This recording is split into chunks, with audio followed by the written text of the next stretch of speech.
E aí, cara, como tu tava falando aí, tu tava com 3%, e aí o mundo, e aí a vida acontece, né, cara? O Brasil, ele é um lugar tão interessante que aí a gente começa a gente tem de tempos em tempos aqui uns escândalos, né?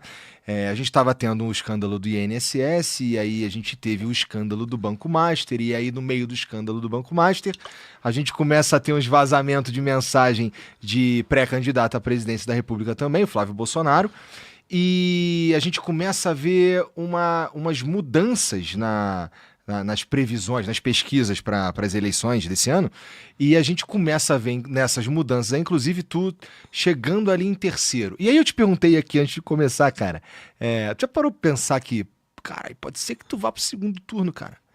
Eu vou. Pode ser que, Assim, que as as chances são cada coisas vez maiores. aconteçam, porque assim, como a gente estava falando também antes de começar aqui, cara, eu achava que, sei lá, tu ia ficar ali em quarto, em quinto, sabe qual é? Não ia ter, nem passar perto de ir para um segundo turno. As coisas estão esquisitas no bom sentido para você, né? No mau sentido pro Flávio, por exemplo, que vem... Não é que o Lula, com o derretimento, com a perda de votos ou com a perda de intenção do Flávio, o Lula ganhe, mas ele ainda perde, né? E é bom para tu, por exemplo. Sim, eu vou dar um exemplo de algo que eu tava comentando com um jornalista. Eu falei assim, mas como pode? Né, vocês realmente têm... A estrutura de vocês é mínima. Um jornalista que eu tava agora na Bahia, ele falou, aquele carro de vocês, eu falei assim, aqueles 2 carros, não é um carro, só é 2 carros, não estamos tão pobres assim. Os 2 carros são nossos. Mas você tá rodando de carro mesmo? Sim. Mas você veio pra cá como? De carro. Porque era, sei lá, de Salvador, já eram uns 500 quilômetros de Salvador. Mas você veio de Salvador de carro? Eu vim de Salvador de carro. Tá. Aí ele falou, mas como é que você pretende ganhar deles? Eu, de carro. Aí eu falei, deixa eu explicar uma coisa. Você acha que ele fez, os meus concorrentes, o Flávio, ele fez um grande investimento em estar no PL, ele tem um nome Bolsonaro e tal, mas pensa o investimento que eu fiz, é um investimento que você não vê. Eu não estou no Banco Master. O quanto isto vale em termos de investimento político? O quanto vale em termos de investimento político eu não estar no escândalo do INSS? O quanto vale em termos de investimento político eu não ter me associado a vagabundo, eu não estar andando com um cara, sei lá, de milícia aqui, de comando vermelho ali, de não pegar grana com vagabundo? Isso é um investimento. Ele não aparece ser um investimento porque parece que eu simplesmente fiquei parado não fazendo coisas. Mas eu estou na política, eu estava montando um partido político e enquanto eu fiz isso, eu abdiquei de todo o lucro político, de ter grana fácil, de puxar o saco, sabe, do político certo na hora certa. Podia ter puxado o saco do Marçal em 24, todo mundo nosso crescia. Podia ter puxado o saco do Bolsonaro, podia ter puxado o saco do Nicolas, como tem uns que puxam. E aí eu ficava subindo de escadinha em escadinha. Hoje, o melhor investimento claramente é não ter puxado o saco de ninguém e não ter entrado em um escândalo. Isso é um baita do investimento. Se você olhar, eu fiz um investimento colossal em não fazer nada disso. E aí isso me coloca numa posição muito confortável. Então não é que, assim, não é sorte.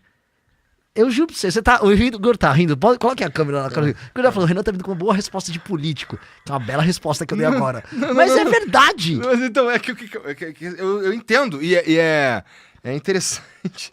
É interessante aí tu ter feito essas escolhas de palavras aí. Só isso, só por isso que eu tava rindo só. Porque é que assim, que é engraçado, mas pensa assim, o Kim. Se o Kim. Pensa assim, o Kim fez uma escolha. Quando o Bolsonaro começou a errar no primeiro mandato dele, o Kim falou, vou criticar. Perdeu o eleitor. Quando o Bolsonaro fez todas as besteiras que ele fez na pandemia, Kim até pediu impeachment. Perdeu o eleitor. Essa perda de eleitor é um investimento. É igual você pega um capital que você tem e investe num projeto novo. Você no início vai ficar com menos capital disponível, mas você comprou uma tese. A tese do Kim é, eu vou pra cima, não importa se é direita ou esquerda, eu tenho que manter a minha coerência. Ele fez um investimento.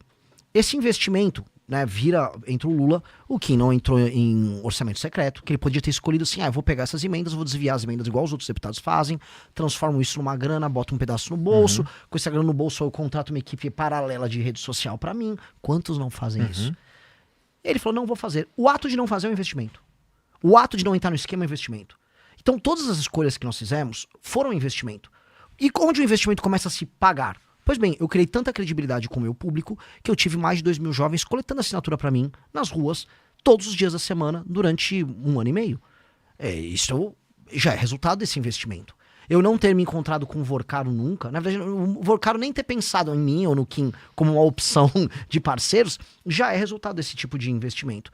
Então, é uma escolha deliberada, que ela se paga.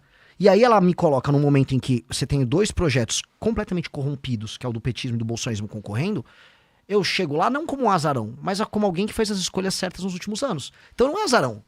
Pô, eu investi em não ter relação com o Workaro. Eu investi muito em não ser um cara que o Joesley Batista queira comprar. Isso foi um investimento sabe, ter um espírito muito blindado em falar, eu continuarei sendo um cara de classe média.